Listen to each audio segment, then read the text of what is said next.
কুয়েতের শিক্ষকদের শারীরিক লাঞ্ছনাকারীদের শাস্তির দাবিতে উপাচার্যের কার্যালয়ের সামনে অবস্থান কর্মসূচি পালন করেছেন শিক্ষকরা।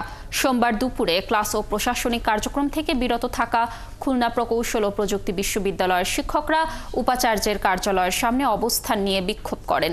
তবে উপাচার্য কার্যালয়ে না থাকায় শিক্ষকরা তার সাথে কথা বলতে পারেননি। এর আগে রবিবার দুপুরে প্রশাসনিক ভবনের সভাকক্ষে শিক্ষক সমিতির সাধারণ সভা শেষে প্রেস ব্রিফিংয়ে এ কথা জানান শিক্ষক সমিতির সাধারণ সম্পাদক অধ্যাপক ডক্টর ফারুক হোসেন।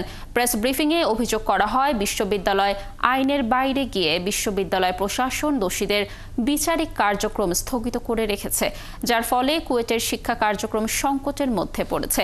মাত্র কয়েকজন শিক্ষার্থীর স্বার্থ রক্ষায় ও উপরমহল নামক অদৃশ্য শক্তিকে তুষ্ট করছে বর্তমান প্রশাসন। বিশ্ববিদ্যালয়ের স্বাভাবিক কার্যক্রম সেটা জিম্মি হয়ে আছে বলে মনে হচ্ছে। এই জিম্মি দশা থেকে মুক্ত হওয়ার জন্য অষ্টম কর্মদিবসে এসে আজকে 12টা পর্যন্ত আবার সময় দেওয়া। অদ্যাবধি আমরা কোনো ব্যবস্থা নেওয়ার দেখিনি। প্রশাসনকে এখানে আমরা নিশ্চুপ থাকতেই দেখছি। বিশ্ববিদ্যালয়ের স্বাভাবিক